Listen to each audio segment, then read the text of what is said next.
ఇది వాగు. మన గుత్తుకొండ బెల్లం పోయేటప్పుడు వాగు అనమాట. ఇది భయంకరమైన వాగు వస్తుంది అనమాట ఇక్కడ ఈ ప్రాంతంలో. ఇక్కడ నుంచి కొంచెం ముందుకు పోతే మన గుత్తుకొండ బెల్లం అనేది మన హోమశాల ఉంటుందన్నమాట. ఇక్కడ ఈ వాగు సుమారుగా ఒక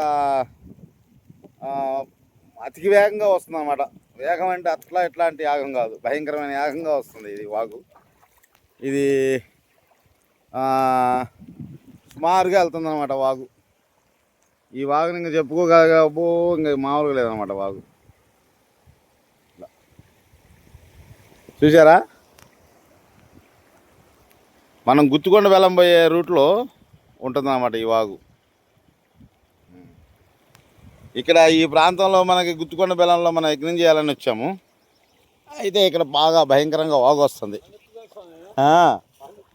ఏమో పోనిచ్చిద్దో లేదో తెలీదు. నేను కూడా కొద్దిగా ఆలోచిస్తున్నాను పోదామా వద్దా అని. మన బండి పోయిద్దా లేదని చూస్తున్నాను. ఇదేమో మామూలుగా లేదు వాగు. ఇదిగో చూడండి ఇక్కడ. జాగ్రత్త, ఒకవేళ కొట్టుద్దాము, జాగ్రత్త చూడరు. వెళ్తావా లేదా చూడు, వెళ్ళగలుగుతావు లేదు చూడు, వెళ్తావా? ఇదిగోండి ఇది వాగు. చూసారా,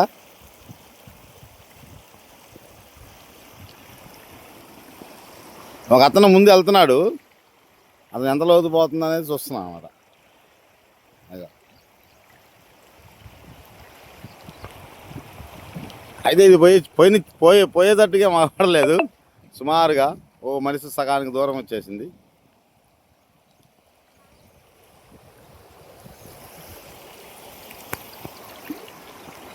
చూడండి ఎట్లా కొట్టుకొస్తున్నాయి.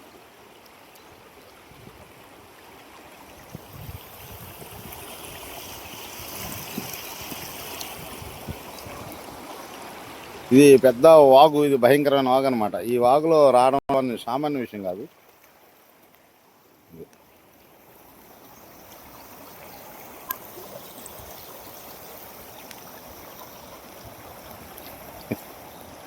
వాగు భయంకరంగా వస్తుంది. కనీసం మామూలుగా తోసేస్తుంది. దగ్గర ఇద్దరు ముగ్గురు నిలబడ్డా కానీ తోసేస్తుంది.